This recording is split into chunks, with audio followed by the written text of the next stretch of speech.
저는 직장을 다니고 있는 30대 초반의 평범한 남자입니다.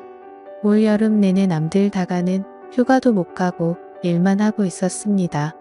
제가 다니는 회사의 성수기가 여름이기 때문에 여름엔 휴가를 쓸 수가 없어요.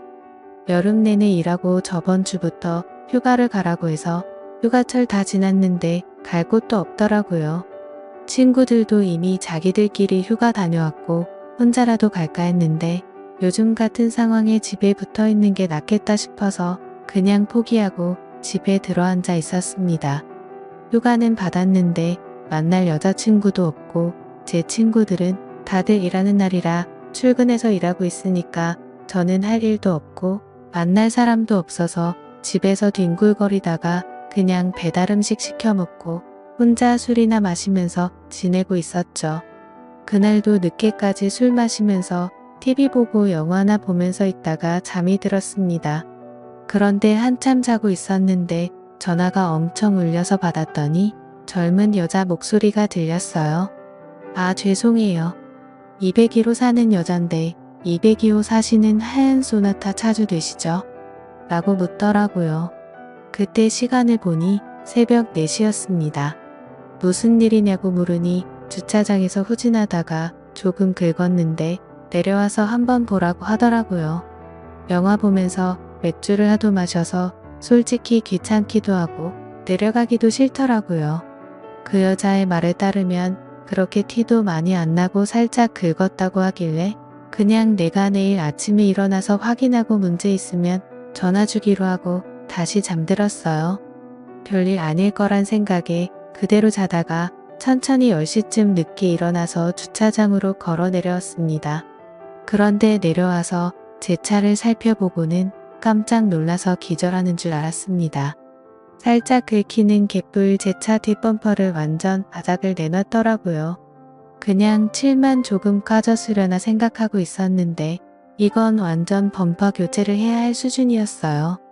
아직 할부도 엄청 많이 남았는데 진짜 피가 거꾸로 솟고 열이 확 받더라고요. 아까 201호라고 했단 말이 생각나서 다시 2층으로 올라가 201호 문을 엄청 두드렸습니다. 뭐하는 여자인지 전화를 아무리 해도 받지도 않아서 어쩔 수 없이 문자를 남겼어요. 202호 사는 사람인데 차 확인했으니 연락해 달라고요. 성질은 뻗치는데 속도 쓰리고 배는 고파서 일단 해장도 할 겸 나가서 밥을 먹고 들어왔습니다. 밥 다 먹고 집으로 들어오고 있는데도 연락이 오지 않더라고요. 평소 옆집 여자를 오며 가면 몇 번 봤기 때문에 얼굴도 알고 있고 제 핸드폰에 기록도 남아있기 때문에 나중에 발뺌은 못할 거라 생각하고 그냥 집에 가서 TV 보며 기다렸어요. 어차피 그 상황에서 제가 할 수 있는 일이 딱히 없더라고요. 상식이 있는 사람이라면 금방 연락 오겠지 하고 핸드폰만 바라보고 있었는데 아무리 기다려도 밤늦도록 전화가 오질 않았어요. 온갖 욕이란 욕은 다 하다가 시간이 너무 늦어서 잠들어 버렸습니다. 그리고 또다시 새벽에 제 핸드폰에 전화가 울리더라고요. 시계를 보니 이번에는 새벽 3시였습니다. 전화를 받아보니 사고를 낸 옆집 여자였어요. 지금 집 앞에서 기다리고 있으니 나와 보라고 하길래 옷만 대충 걸치고 뛰어나갔습니다. 옆집 여자는 얼굴이 빨개져서 자기가 잘못한 건 알고 있는지 얌전히 손 모으고 서 있었어요. 그녀에게 아작나버린 제 차 뒷범퍼를 보여주면서 이게 뭐냐고 난리를 피웠어요. 아니 이게 그냥 살짝 박은 겁니까? 완전 다 박살이 났잖아요. 제가 말하면서 점점 더 화가 나는 스타일이라 막 따지다 보니까 원성이 점점 높아졌습니다. 그런데 이 여자도 성질이 보통은 아닌 게 처음엔 죄송하다고 하더니 제가 화를 내기 시작하자 기분이 나쁜 듯 고쳐주면 되죠. 별로 좋은 차도 아니면서 엄청 뭐라고 하시네? 라고 하는 겁니다. 남자 자존심이 있지. 저를 욕하는 건 참아도 제 차에 대해서 욕하는 건 못 참지 않습니까? 그 말에 저도 꼭지가 돌아서 서로 고함치듯 소리를 지르고 싸웠어요. 그 새벽 시간에 두 남녀가 동네 떠나갈 듯 소리를 지르고 싸웠더니 불 끄고 자고 있던 이웃 주민들이 불을 켜고 창문을 열고 조용히 좀 하라고 하더라고요. 저는 상당히 흥분한 상태라서 신경 끄고 잠들라고 소리를 질렀는데 옆집 여자가 먼저 이성을 찾고는 일단 집으로 들어가서 이야기하자고 저를 끌고 빌라 입구로 들어갔습니다. 저는 집으로 들여보내기도 싫고 아직 화가 안 풀려서 씩씩대고 있었는데 그녀가 일단 그럼 자기 집에 가서 이야기 좀 하자면서 현관문 열고 저를 끌고 들어갔어요. 저를 끌고 들어간 그녀는 진정하고 천천히 이야기하자면서 어디 좀 앉으라고 하는데 집안 꼬라지가 정말 말이 아니었습니다. 바닥에는 술병이 굴러다니고 과자 봉지에 배달 음식 먹은 것도 제대로 버리지도 않고 그대로 바닥에 나뒹굴고 있더라고요. 살면서 그런 집은 처음 봤습니다. 좀 어디에 앉으라고 하는데 어디에 앉아야 할지 모를 정도의 상황이었어요. 저는 평소에 결벽증까진 아니지만 집 청소 자주 하고 정리정돈 해둬야 마음이 편하거든요. 군대 다녀온 남자들이라면 무슨 말인지 공감하실 겁니다. 그러나 중에 이 여자가 음료수라도 먹으라면서 냉장고에서 주스를 하나 꺼내주는데 얼핏 들여다본 냉장고 상태를 보니까 먹고 싶은 생각이 싹 사라졌어요. 일단 옆에다 던져두고 그녀와 수리비에 대한 이야기를 했는데 본인 사정이 있으니 조금만 받으라고 하는 겁니다. 이 동네 바에서 일을 하고 있는데 차 수리비를 배상해주고 싶지만 지금 당장 돈은 없고 다음 달 월급이 들어오면 갚겠다고 하더라고요. 자기가 올해 차 사고를 너무 많이 내서 보험 처리하기 힘들다면서 다음 달에 현금으로 배상해주겠다며 사정사정을 했어요. 진짜 집안 꼬라지를 보고 그녀의 모습을 보니 답이 안 나오는 상황이었어요. 바에서 일한다고 하는 그녀는 얼굴은 그래도 봐줄만 했습니다. 몇 살이냐 물었더니 25살이래요. 시간도 많이 늦었고 이미 잠은 다 달아나 버려서 그녀와 이런저런 이야기를 하고 있다 보니까 조금씩 편해지고 제 화도 다 풀려버렸어요.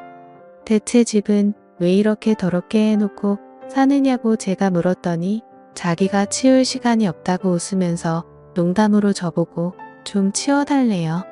제 성격상 어질러져 있는 꼴을 못 보기 때문에 쓰레기 봉투를 손에 들고 거실을 대충 치우기 시작했습니다. 쓰레기를 주워 담기 시작했더니 그녀도 민망했던지 옆에서 같이 청소를 했어요.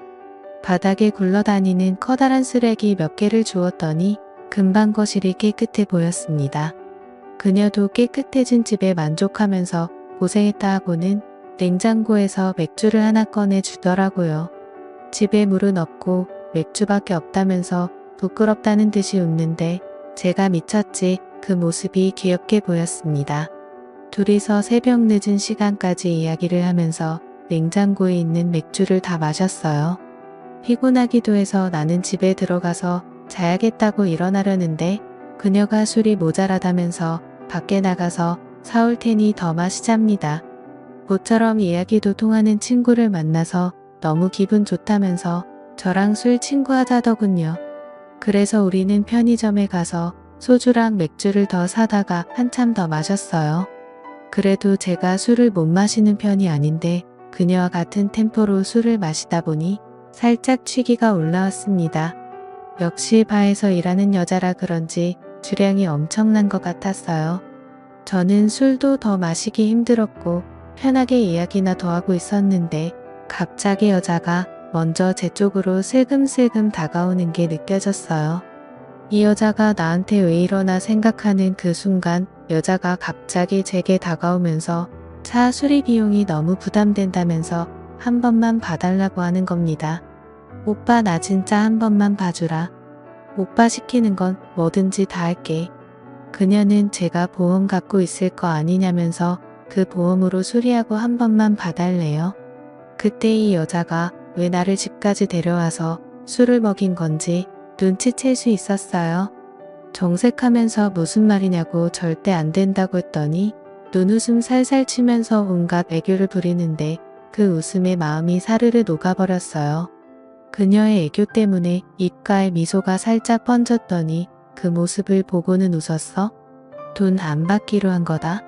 라는 말과 함께 제게 애교를 부렸습니다. 어떻게 해야 할까 고민했지만 여기서 물러서면 남자도 아니었어요. 결국 술 기운을 빌려서 처음 만난 묘한 여자와 사고를 쳐버리고 말았습니다. 아침에 눈을 떴을 때 간밤에 무슨 일이 일어난 건지 기억이 가물가물했어요. 제가 먼저 일어나고 얼마 지나지 않아서 그녀도 눈을 떴습니다. 오빠 소원 내가 들어줬으니까 돈 안 받을 거지? 진짜 끈질긴 여자였습니다. 그래도 약속은 지켜야 하니까 수리비는 안 받기로 하고 보험 처리했습니다. 앞으로 살다 보면 좋은 일이 많이 생길 것 같은 기분도 들었어요.